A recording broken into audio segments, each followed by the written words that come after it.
G'day everyone. So it's been about 10 days when this video comes out since I last showed you how I rough turn these little bowls because I'm running out of dry seasoned stock. So 10 days in drying and they were 29% moisture, and I just wanted to quickly show you something pretty cool, and we're down to 12.7% moisture. So we're ready to go. I'm ready to turn these. That's low enough. And how I go about doing it is, if you see this little shoulder on the inside here, which I've created with the skew in that previous video, I then present it up to the outer edge of this portion of the chuck jaws. So I'm just going to go ahead and show you how I'll go about doing this, and yeah, it might help you out at home or whatever. But yes, I know it's 2 videos in 1 week, and you know, I was hoping you can handle a little bit more of the Kezza. So I'm going to get stuck into it and show you how I go about doing it.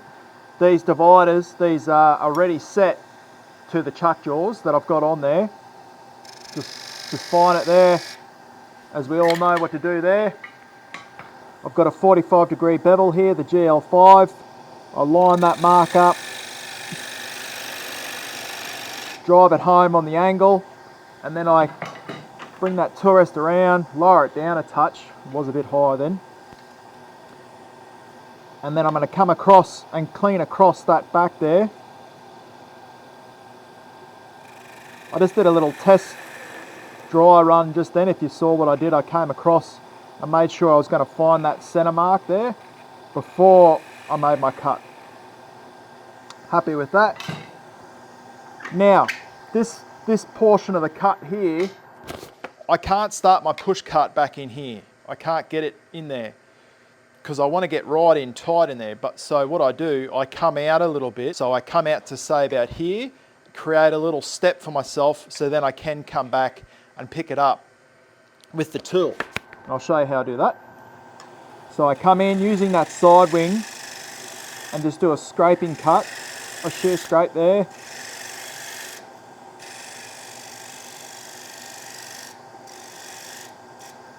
And then now I've made that step there, you can see it there. I've made that step, I've got clearance away from that tenon. I can then come around and do my push cut. So I come back, I ride the heel, bring the bevel on, and then away I go. Swing that handle around to my body as I'm making my way up the bowl. I'm looking up the top as well. So as I was swinging around then, I was looking up the top here. So I want to focus up the top because this is already thin enough, and if I'm not concentrating on the shape, I'll lose it completely, and then I've buggered it up, and then it's too thin. And once you take that material off, as we know, you can't put it back on. So I'm just going to clean up that little junction point. Just there. And now we're ready to go. That's it. That is the back of that bowl done. Now I've just noticed a little spot here. If that camera can pick that up, there's a little tiny little hole there, and it's actually a good time that I can show you. I've got options, right? And I'm not sponsored by anything in this video, or I'm the only company, the family-owned company that helped me out are Woodcut Tools, and we all know I enjoy using their products. But I don't, I just get helped out with tools and things by them. So just letting you know. So this isn't sponsored. This is Star Bond medium, and I've got the black and the brown here, which work really well for all the timbers that I've been using. I give that a little clean out. Hopefully that's not gonna, no, we're right. Give that a bit of a clean out. Then I get a dental tool, which I always keep up here, and I just open it up a little bit to allow that glue to seep in there, and then I just knock a bit of glue in there, let it settle down a little bit. Whilst it's doing that, I'll put them back over here, knock that bit in there, and then hit it with the big accelerator. And now I'm ready to start sanding. So that hole is now filled. It was only a tiny little hole. So show you how I sand. Put a remote on,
There is nothing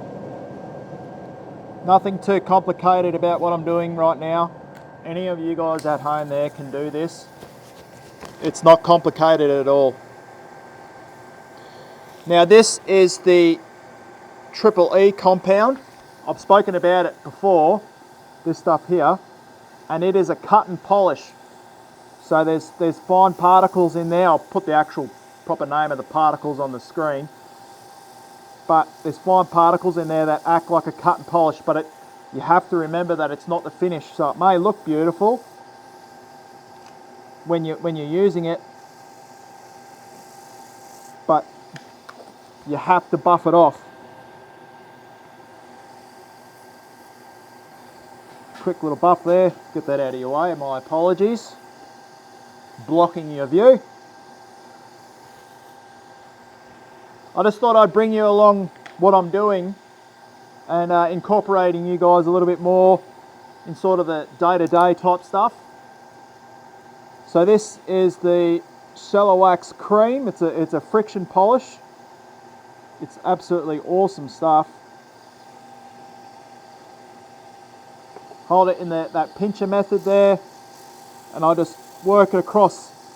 There is a trick to using this stuff, and the biggest thing is to not move your fingers. Once you've got your fingers in that position, don't move them around. Just leave them there, and then roll the cloth around like I'm doing. You can probably see I'm rolling that cloth around back into there, and then bringing it back up and then across, and that's it.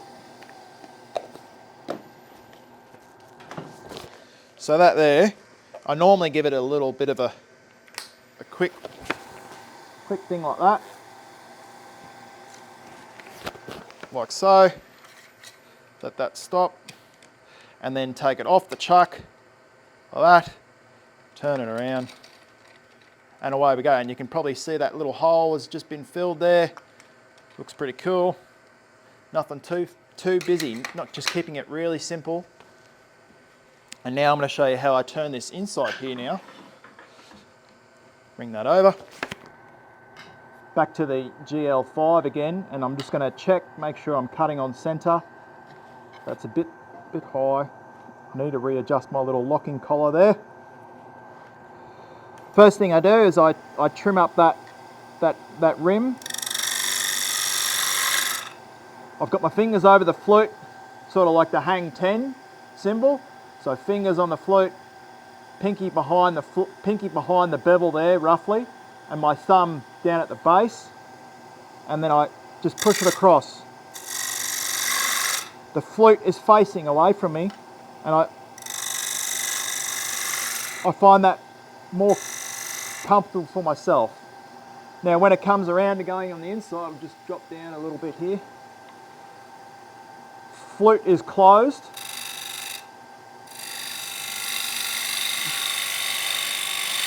Open it up, come around. Now I know I'm going to be greedy at the bottom there, so I stop and then I come back and I take it off in sections. I don't just push it all away, because you'll end up snapping a little bit of fibre off the bottom there. So put a stop, see how that looks. Normally I only need to take one pass. One more. I just noticed a little bit of a line from when I had that. Somehow got something in my eye. I don't know how, but anyway, how that happened. Yeah, anyway. So I'll come in, open the flute, swing it around my body, still cutting, and then bring it home. One more down on the bottom there.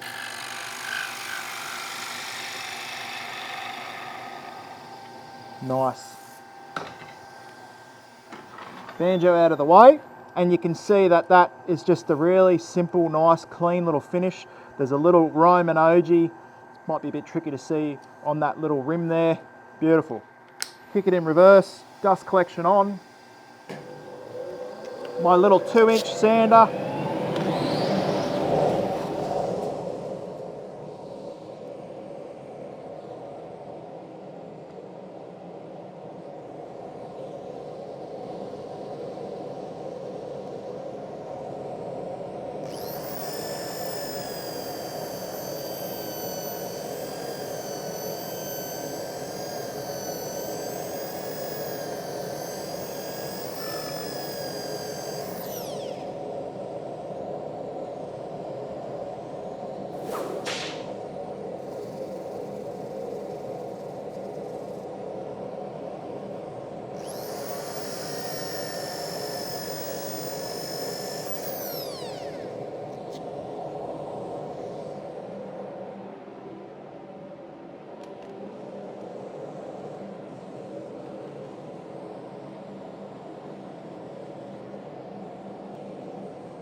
I seem to have run out of everything then. I ran out of air.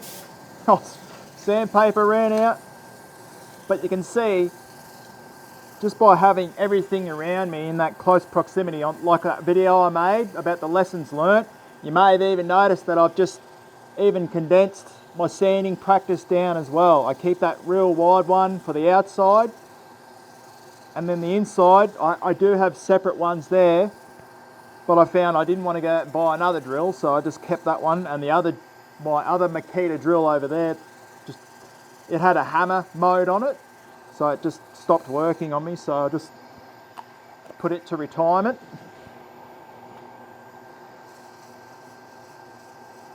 But everything is in close proximity to where I'm working. And that just helps speed everything up, less confusion, just makes that workflow for myself feel so much smoother.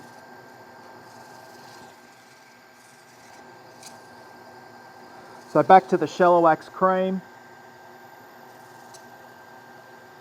Need a bit more speed.